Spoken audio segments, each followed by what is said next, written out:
2, 1.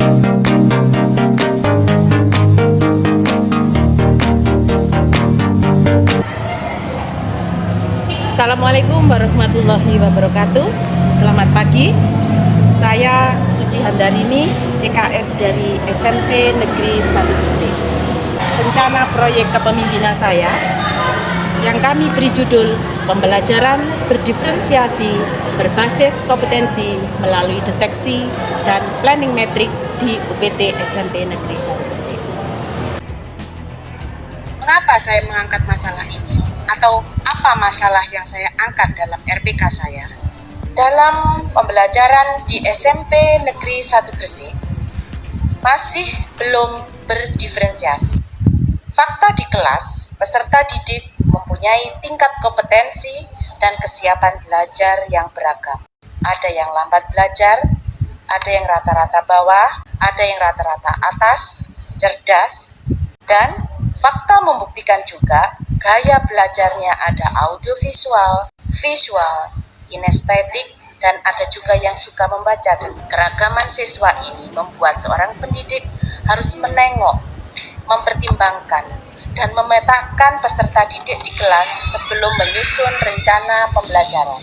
Solusinya, saya akan mengadakan IHT pembelajaran berdiferensiasi berbasis kompetensi melalui deteksi dan planning metrik. Tujuan IHT kami adalah guru mampu memahami karakteristik peserta didik, bagaimana mengidentifikasi peserta didik, bagaimana assessment, bagaimana membuat planning metrik, baik akademik maupun kekhususan, bagaimana minat, gaya belajar, kesiapan di dalam diri peserta didik sebelum belajar, sehingga guru bisa meramu pembelajaran berdiferensiasi dengan menyusun RPP dan RPL yang berdiferensiasi.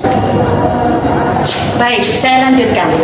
Langkah-langkah yang akan saya jalankan dalam pelaksanaan IHT nanti, yang pertama adalah persiapan. Saya lakukan adalah satu, koordinasi dengan tim sekolah, kepala sekolah, wakil urusan, dan koordinator yang akan mengendalikan kegiatan. Pak Wijat dan teman-teman tim sekolah, mohon izin saya akan menjalankan rencana proyek kinerja saya sebagai tugas dari pelatihan calon kepala sekolah. Mohon saya didukung dan diizinkan, Bapak. Yang kedua, kami juga membentuk panitia. Assalamualaikum warahmatullahi wabarakatuh. Bapak Ibu, saya akan membagikan struktur kepanitiaan in-house training yang akan kita lakukan pada tanggal 4 November nanti. Dan kami membuat rencana kerja dan membuat anggaran.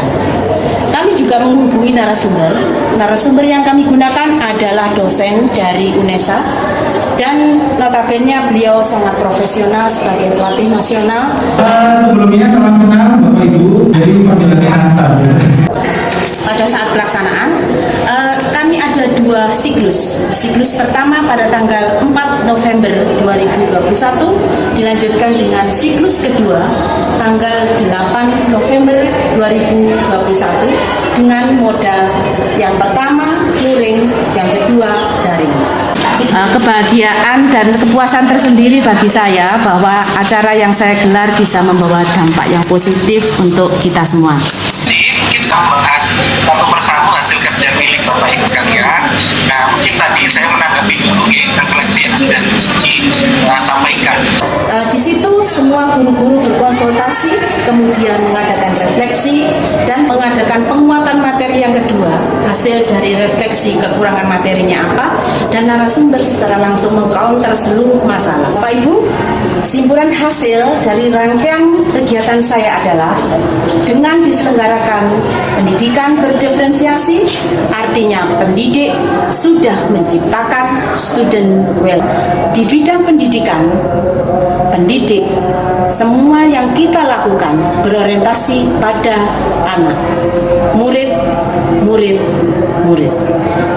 Pendidik dan pendidikan melihat anak dengan rasa hormat, berorientasi kepada anak, suci hati mendekati anak, tidak untuk meminta suatu hak, namun menghamba kepada anak.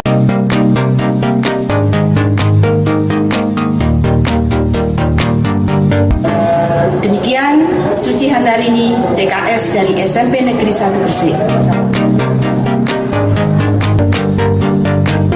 Saya Wijarwanto SPDMM, Kepala UPT SMP Negeri 1 Gresik PLT, ya in-house training kemarin yang diselenggarakan oleh Bu Suci sebagai calon kepala sekolah itu sangat bermanfaat. Setelah saya mengikuti in-house training, saya tidak hanya mengerti, tapi saya juga paham bagaimana melayani anak didik dengan menggunakan gaya belajar mereka masing-masing yang sangat beragam.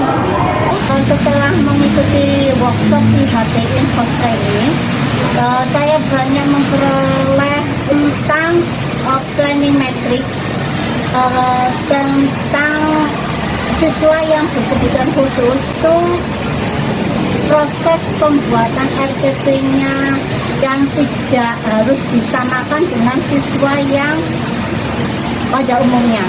Matematika, setelah mengikuti workshop IHT diferensial, pembelajaran diferensial, saya merasa sangat bersyukur karena saya dapat ilmu yang banyak. Pembelajaran berdiferensiasi bermanfaat. Perkenalkan, saya Ibu dari Ananda Naila Rahmawijaya, kelas 8F. Saya merasa senang karena Naila telah belajar pembelajaran berdiferensiasi, di mana pembelajaran ini bertujuan untuk memfasilitasi minat peserta didik sesuai dengan gaya belajarnya. Dibutuhkan guru yang hebat untuk mendesain pembelajaran ini dan juga support dari orang tua. Saya suka pembelajaran berdiferensiasi karena di sini memberikan kesempatan bagi saya untuk belajar sesuai dengan minat, bakat, dan juga gaya belajar saya sendiri.